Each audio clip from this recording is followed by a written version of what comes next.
घुमादा पिया देव घर पावने सावन में।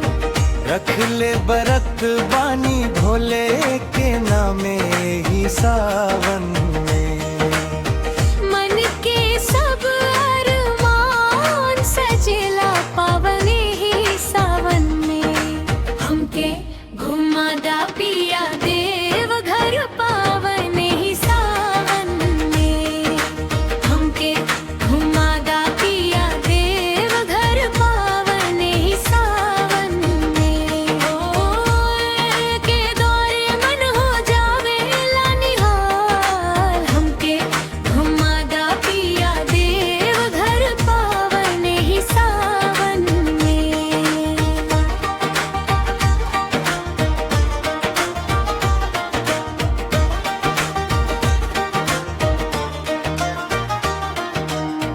वधु के मन सा पूरा कर ले बाबा हमार सावन में।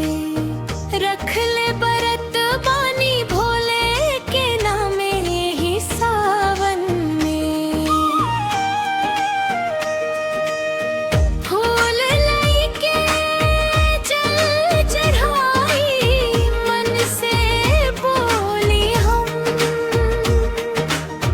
दया के नजरिया रखा भोले हरदम।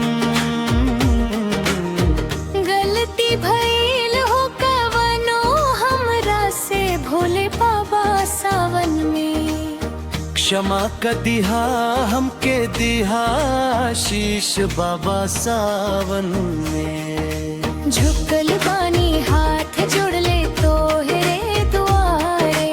एही असरा में जी एही बोल के सहारे। हमके घुमादा पिया देव घर पावन ही सावन में।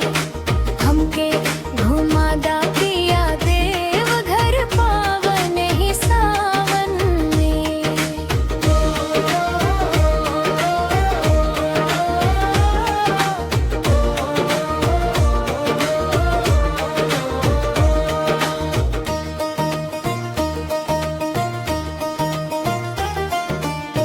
डम डम डमरू बाजे मन में उठे लहर।